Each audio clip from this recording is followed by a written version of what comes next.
Rise up, live joy your way. From emotional intelligence through cognitive distortions, certified life and wellness coach Kamini Wood is on a mission to help people see the magnificence of their own unique human spirit. Through these small bites of self-visualization and self-confidence, you can have healthy relationships, success in business and career, and live the life you want to live. Rise up, live joy your way. Hi there, and welcome to another episode of Rise Up, Live Joy Your Way. Whether it's morning, afternoon, or evening, thank you for taking some time out of your day to spend with me.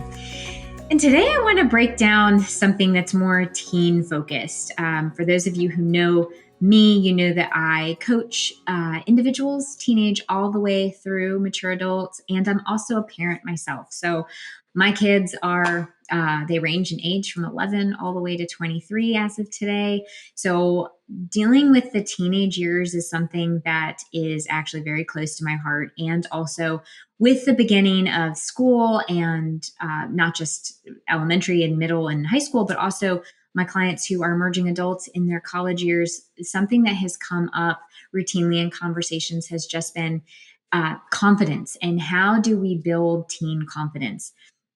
As a parent myself, I know that I struggled for a long time trying to figure out how we go about helping our kids create that sense of confidence. And the very first thing I would want to say is we cannot fix it. So there is this call as parents to let go of this idea that we can fix self-esteem or fix confidence for our teens or our children. And instead, it is all about creating space to help them find their own confidence and esteem and self-acceptance within their own being. Because if they are dependent on us to fix it or to create it for them, if we were to step back, they no longer have it internally. It's all externally driven. So we want to create space for them to intrinsically build that. And the very first thing that we need to really recognize is that it's kind of normal for teens and young adults to feel a little insecure because they're in that stage of figuring out who they are outside of our definition of them, right? They are starting to create their own beliefs, their own value system outside of what we're telling them as parents. And they have their own ideas and opinions about what's happening in the world at large. And so it's important to just normalize for them that it is okay and normal for them to have those moments of insecurity and those moments of doubt, rather than saying, oh, it's a problem and we need to fix it. It's like, oh, wow, let's create space for it and say, wow, I'm noticing these things about you, rather than saying we have to, we don't want them to go into a place of shame. It's like, oh my gosh, now there's something wrong with me because I'm feeling insecure. But instead, create that space for them to recognize that these feelings are part of the growth process. So as parents, reassuring our teens that it is normal to feel this way, and that we are creating that safe space for them to talk about it and to communicate. So, and also creating space for them to understand it. So what we need to then do is recognize that part of what they're dealing with when they're dealing with a lack of confidence and a lack of self-esteem is that they have their pressure to fit in. As adults too, we want to belong, we want to be accepted. Well, they have that pressure. I feel like it's even greater. It's, tenfold. It's exponentially greater for them, because while they're trying to figure out who they are, they're also trying to figure out how they belong and where they belong. And so it's important that we remind them that their value doesn't come from being like everyone else. Their value is based on who they are as their own individual person. It is in their essence and their being, whatever that may be. And so creating space for our teens to explore their interests and to explore what brings them joy and where they find meaning and where they find purpose, instead of molding to somebody else's definition, it's creating space for them to mold themselves into that, leaning into what's meaningful to them, what brings them joy.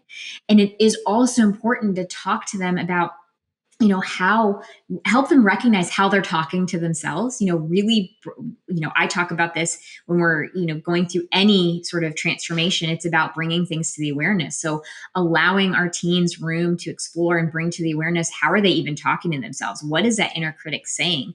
What is that self-talk sounding like? Because at the end of the day, that voice is really powerful. As parents, we have a powerful influence. Their friends have a powerful influence, but also what they're saying to themselves is extraordinarily powerful. And so reminding our kids that it's important to bring to the awareness what and how they're saying it, and then see if we can support them in reframing some of what that inner critic says. Because if they don't catch that they're talking to themselves in such a negative way, that then becomes limiting beliefs about oneself.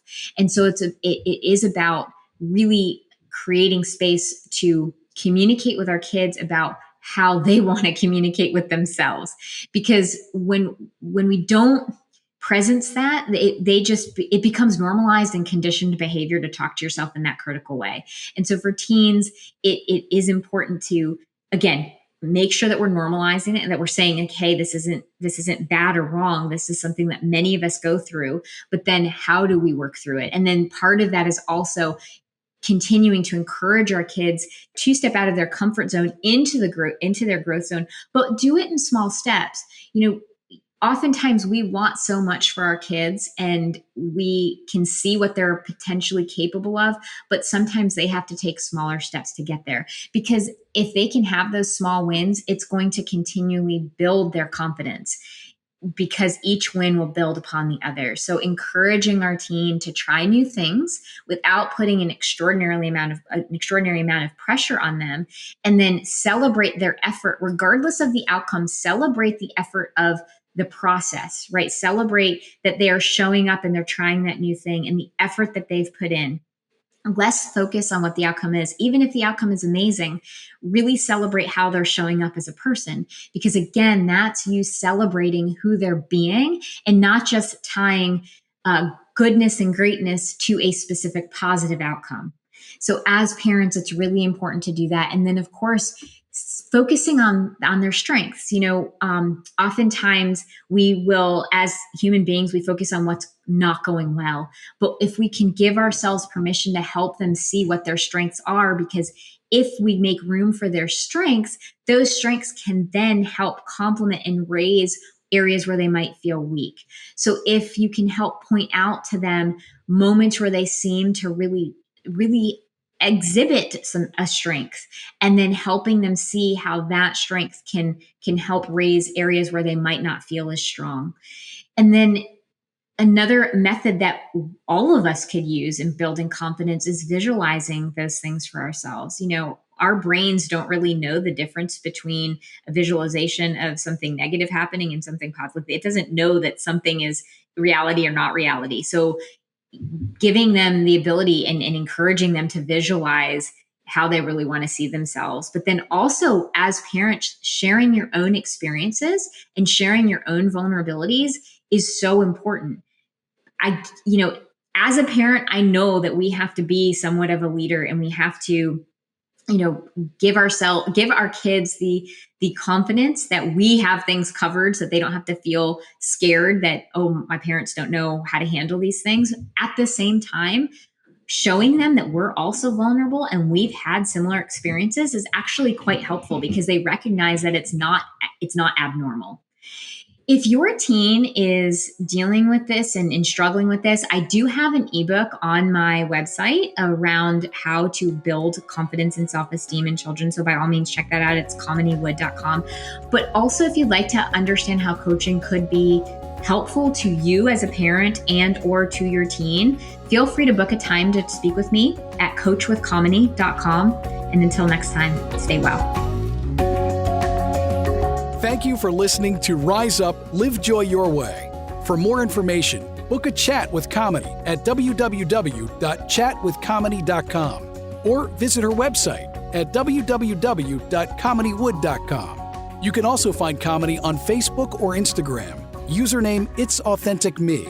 Thank you for listening.